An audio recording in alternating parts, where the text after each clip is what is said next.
사무엘하 16장. 다윗이 산 꼭대기에서 조금 떨어진 곳에 갔는데 그곳에서 무비보셋의 종이었던 시바가 그를 맞았습니다. 그는 나귀 2마리에 안장을 얹고 빵 200덩이와 건포도 100송이와 무화과 100개와 포도주 1부대를 싣고 왔습니다. 왕이 시바에게 물었습니다. 왜 이런 것들을 가져왔느냐? 시바가 대답했습니다. 나귀들은 왕의 가족들이 타시라고 마련한 것이고 빵과 과일은 신하들이 먹고 포도주는 광야에서 지쳤을 때 마시라고 준비했습니다. 그러자 왕이 물었습니다. 내 주인의 손자는 어디 있느냐? 시바가 왕께 대답했습니다. 그는 지금 예루살렘에 남아 있습니다. 그는 이스라엘 사람들이 자기 할아버지의 왕국을 자신에게 되돌려 줄 것으로 생각하고 있습니다. 그러자 왕이 시바에게 말했습니다. 이제 무비보셋의 재산을 모두 내가 갖도록 하여라. 시바가 말했습니다. 제가 엎드려 절하니 내 주 왕께 은혜를 입기 바랍니다. 다윗 왕이 바후림에 도착하자 사울 집안 사람 하나가 그곳에서 나왔습니다. 그 이름은 시므이요 게라의 아들이었는데 그는 나오면서 계속 저주를 퍼부었습니다. 그는 다윗의 좌우로 모든 군대와 호위병들이 있음에도 불구하고 다윗과 왕의 모든 신하들에게 돌을 던졌습니다. 시므이는 저주하며 이렇게 말했습니다. 떠나가거라, 이 피비린내 나는 살인자야, 이 악당아. 여호와께서 내가 사울의 집안에 흘린 피를 모두 내게 갚아주시는 것이다. 내가 그의 자리를 차지했지만 여호와께서 이 나라를 내 아들 압살롬의 손에 넘겨주셨다. 내가 피를 흘린 사람이기에 내 악 때문에 스스로 재앙을 받는 것이다. 그러자 스루야의 아들 아비새가 왕께 말했습니다. 어떻게 이 죽은 개와 같은 녀석이 내 주왕을 저주하는 것입니까? 제가 가서 그 목을 치겠습니다. 그러자 왕이 말했습니다. 스루야의 아들들아, 내가 너희와 무슨 상관이 있다고 그러느냐? 여호와께서 그에게 다윗을 저주하여라 라고 하신 것이라면 어느 누가 왜 내가 이렇게 하느냐 하고 물을 수 있겠느냐? 그러고 나서 다윗이 아비새와 자기 모든 신하들에게 말했습니다. 내 몸에서 난 내 아들도 내 목숨을 빼앗으려 하는데 이 베냐민 사람이야 오죽하겠느냐? 여호와께서 그에게 그렇게 하라고 명령하셨으니 저주하게 그냥 내버려 두어라. 여호와께서 내 비참한 모습을 보시고 그 저주를 내게 선으로 갚아주실지 누가 알겠느냐? 그러고 나서 다윗과 그의 사람들은 계속 길을 따라갔습니다. 시므이는 그 반대편 산비탈을 따라가면서 계속 저주하고 돌을 던지면서 흙을 뿌렸습니다. 왕과 그와 함께 있던 백성들은 모두 지쳐 한 곳에 머물러 쉬었습니다. 한편 압살롬과 이스라엘 모든 군사들은 예루살렘에 입성했습니다. 아히도벨도 그와 함께 있었습니다. 그때 다윗의 친구인 아렉 사람 후세가 압살롬에게 가서 왕께 만세, 왕께 만세 하고 외쳤습니다. 압살롬이 후세에게 물었습니다.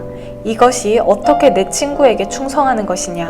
어째서 내 친구를 따라가지 않았느냐? 후세가 압살롬에게 말했습니다. 아닙니다. 여호와께서 택하시고 이 백성들과 모든 이스라엘 사람들이 선택한 분의 편에 서서 그분과 함께 있을 것입니다. 제가 누구를 섬겨야겠습니까? 제가 그의 아들을 섬겨야 하지 않겠습니까? 제가 왕의 아버지를 섬긴 것처럼 이제 왕을 섬길 것입니다. 압살롬이 아히도벨에게 말했습니다. 내 계획을 말해보아라. 우리가 어떻게 하면 좋겠느냐? 아히도벨이 대답했습니다. 왕의 아버지가 왕궁을 돌보라고 두고 가신 후궁들과 동침하십시오. 그러면 온 이스라엘은 왕이 스스로 아버지의 노여움을 샀음을 듣게 될 것이고 그러면 왕과 함께한 모든 사람들이 힘을 얻을 것입니다.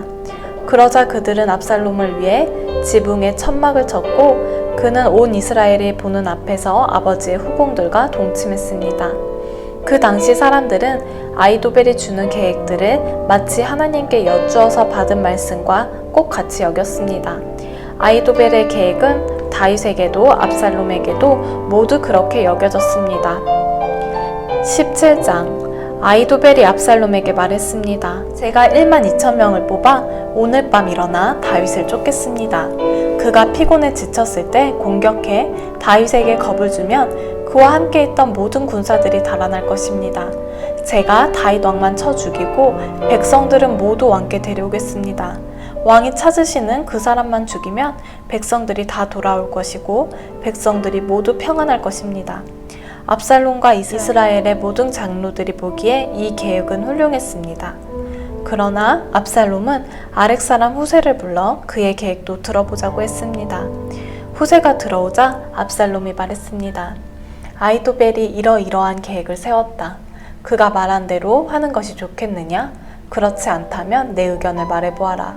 후세가 압살롬에게 대답했습니다. 지금으로서는 아히도벨의 계획이 그리 좋은 것 같지 않습니다. 왕의 아버지와 그 군사들을 아실 것입니다. 그들은 용사들인데다가 산악기로는 새끼를 빼앗긴 들곰과 같습니다. 게다가 왕의 아버지는 백전노장이니 백성들과 함께 진영에 있지 않고 지금쯤 아마 동굴이나 어디 다른 곳에 숨어 있을 것입니다. 만약 우리 군사들 가운데 누가 먼저 쓰러지기라도 하면 그 소식을 듣는 사람이 압살롬을 따르는 사람들이 졌다라고 말할 것입니다.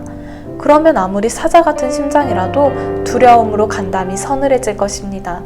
왕의 아버지가 용사며 그와 함께 있는 사람들은 용맹스럽다는 것을 온 이스라엘이 알고 있기 때문입니다. 그래서 제가 왕께 드리는 계획은 이렇습니다. 단에서부터 부엘세바에 이르기까지 바다의 모래알같이 수많은 온 이스라엘이 왕 앞에 모이도록 해 왕께서 직접 싸움터에 나가시는 것입니다. 그리하여 우리가 다윗을 찾을 만한 곳에서 그를 치는 것입니다. 마치 온 땅에 이슬이 떨어지는 것처럼 다윗을 덮치는 것입니다. 그러면 다윗이나 그의 사람들 가운데 살아남는 사람이 한 사람도 없을 것입니다. 만약 그가 어떤 성에 들어가 있다면 온 이스라엘이 그 성에 밧줄을 가지고 들어가게 하십시오. 그러면 우리가 그 성을 강으로 잡아당겨 돌조각 하나도 남기지 않고 쓰러뜨릴 것입니다. 압살롬과 모든 이스라엘 사람들이 말했습니다. 아렉 사람 후세의 계획이 아히도벨의 것보다 낫습니다.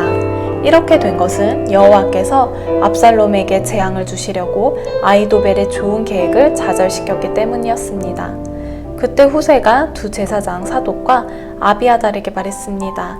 아히도벨이 압살롬과 이스라엘의 장로들에게 이러저러한 계획을 내세우고 나도 이러저러한 계획을 내세웠습니다. 그러니 당장 다윗에게 소식을 보내 오늘 밤 광야 나루터에 계시지 말고 한시 바삐 강을 건너십시오. 그렇지 않으면 왕과 그와 함께한 모든 사람이 죽을 것입니다. 라고 말하십시오. 요나단과 아히마아스는 들킬까봐 성으로 들어가지 않고 에느로겔에 머물러 있었습니다. 그래서 한 여종이 그들에게 가서 소식을 전해주면 그들이 다윗 왕께 가서 알리곤 했습니다.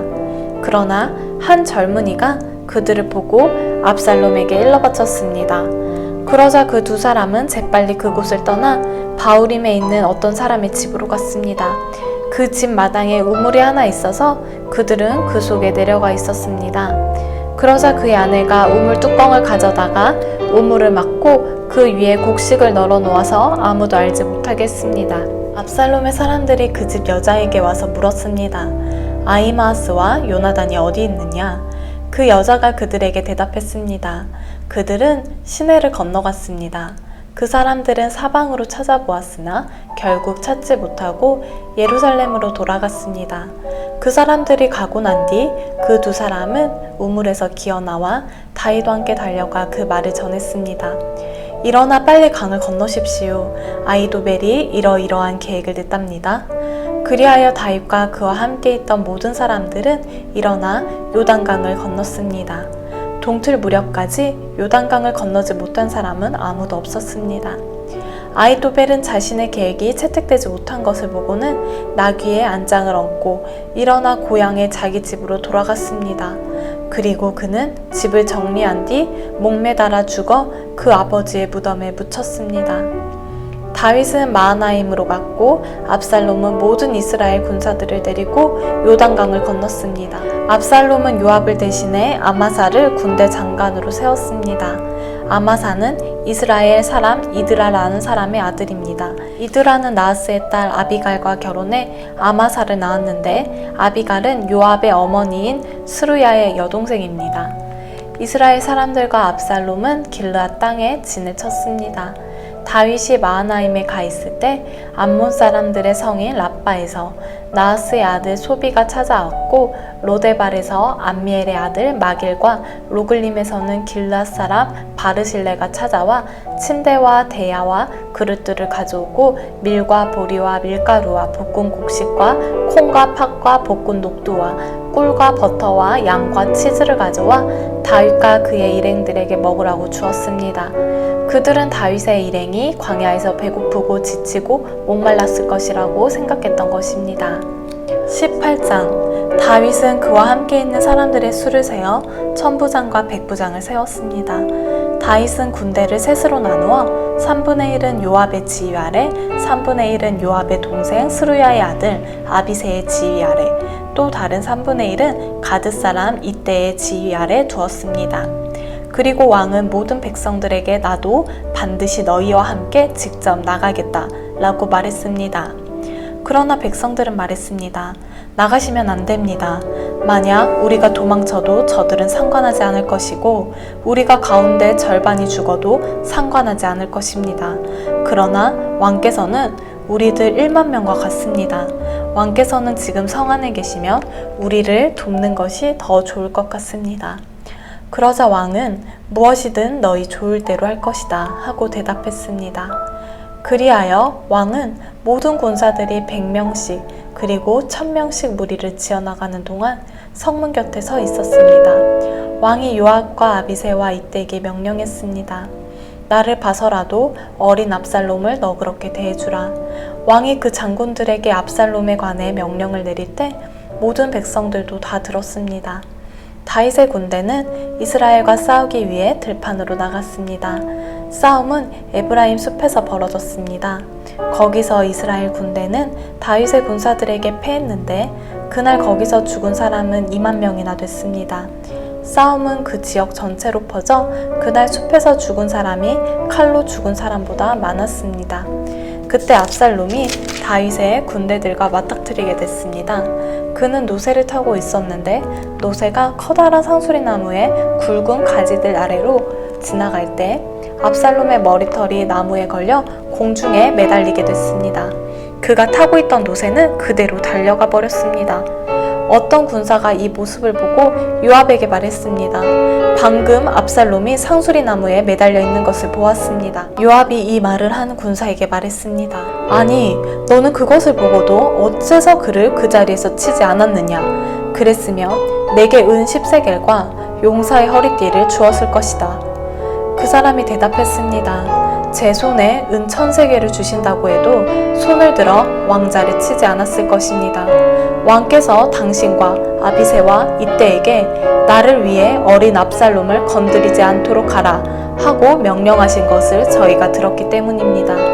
만약 내가 왕의 명령을 어기고 압살롬을 죽였다면 왕 앞에서는 아무것도 숨길 수가 없기 때문에 장군님도 제게서 등을 돌릴 것입니다. 요압이 말했습니다. 내가 너와 이렇게 꾸물거리고 있을 때가 아니다. 그러고는 창 3개를 손에 쥐고는 아직 살아서 상수리 나무에 달려있는 압살롬의 심장을 찔렀습니다. 요압의 무기를 든 군사 10명도 압살롬을 에워싸고 쳐 죽였습니다. 그러고 나서 요압이 나팔을 불어 군사들을 멈추게 하자 군사들이 이스라엘을 뒤쫓아가지 않고 돌아왔습니다. 그들은 압살롬을 데려다가 숲속 큰 구덩이에 던져놓고 그 위에 아주 큰 돌무더기를 쌓아두었습니다. 이스라엘 군사들은 모두 자기 장막으로 도망쳤습니다. 압살롬은 살아있을 때 자신을 위해 왕의 골짜기에 비석을 세웠습니다. 자신의 이름을 기념해줄 만한 아들이 없다고 생각했기 때문입니다. 그가 그 비석에 자신의 이름을 붙였으므로 사람들은 오늘날까지 그것을 압살롬의 기념비라고 부르고 있습니다. 그때 사독의 아들 아히마아스가 말했습니다. 내가 달려가 여호와께서 왕의 원수를 갚아주셨다는 소식을 왕께 전하겠습니다. 요압이 그에게 말했습니다. 오늘 그 소식을 전할 사람은 내가 아니다. 왕자가 죽었으니 너는 다른 날 전하고 오늘은 하지 마라. 그러고 나서 요압이 에티오피아 사람에게 말했습니다. 가서 왕께 내가 본 것을 말씀드려라. 그러자 에티오피아 사람은 요압 앞에 절하고 달려갔습니다. 사독의 아들 아히마아스가 다시 요압에게 말했습니다. 제발 부탁입니다. 어쨌든 저 에티오피아 사람을 뒤따라가게 해 주십시오. 그러나 요압이 대답했습니다. 내 아들아, 내가 왜 그렇게 가려고 하느냐? 내게 상이 될 만한 소식이 없지 않느냐? 아히마아스가 말했습니다. 제발 부탁입니다. 어쨌든 저도 가겠습니다. 그러자 요압은 그가 가는 것을 허락했습니다. 그러자 아히마아스는 들길로 내달려 에티오피아 사람을 앞질렀습니다. 다윗이 두문 사이에 앉아 있는데 파수꾼이 성벽과 성문 위 지붕에 올라갔다가 한 사람이 혼자 달려오는 것을 보았습니다. 파수꾼이 큰 소리로 왕께 이 사실을 알렸습니다. 왕은 그가 혼자라면 그 입에 좋은 소식이 있을 것이다 라고 말했습니다. 그 사람은 빨리 달려 점점 가까이 오고 있었습니다. 그러자 파수꾼은 다른 사람 하나가 또 달려오는 것을 보고 아래 있는 성 문지기를 불러 말했습니다. 또 한 사람이 달려온다. 왕이 말했습니다. 저 사람도 소식을 가져오는 것이다. 파수꾼이 제가 보기에 먼저 달려온 사람은 사독의 아들 아히마아스인 것 같습니다. 라고 말하자 왕은 그는 좋은 사람이니 좋은 소식을 가져왔을 것이다. 라고 말했습니다. 그러자 아히마아스가 얼굴을 땅에 대고 절한 뒤 큰 소리로 왕께 말했습니다. 모든 것이 잘 됐습니다. 오늘 내 주 왕을 대적해 손에 든 사람들을 멸하신 왕의 하나님 여호와를 찬양합니다. 왕이 물었습니다. 어린 압살롬은 무사하냐? 아히마아스가 대답했습니다. 요압이 왕의 종인 저를 보낼 때 큰 소동이 있는 것을 보았는데 뭔지는 잘 모르겠습니다. 왕이 말했습니다. 이쪽에 서서 기다리고 있어라. 그러자 그는 한 발 물러나 서 있었습니다. 그러자 에티오피아 사람이 이르러 왕께 아뢰었습니다. 내 주 왕이여, 좋은 소식을 들으십시오. 여호와께서 오늘 왕을 대항해 들고 일어난 사람들에게 원수를 갚아주셨습니다. 왕이 에티오피아 사람에게 물었습니다. 어린 압살롬은 무사하냐? 에티오피아 사람이 대답했습니다. 내 주 왕의 원수들과 왕을 해치려고 들고 일어나는 모든 사람들이 그 젊은이와 같게 되기를 빕니다. 왕은 이 말을 듣고 마음이 너무 아파서 성문 위쪽 방으로 올라가 통곡했습니다. 왕은 올라가면서 울먹이며 말했습니다. 내 아들 압살롬아, 내 아들아, 내 아들 압살롬아, 내가 너 대신 죽을 수만 있었다면, 압살롬아, 내 아들, 내 아들아.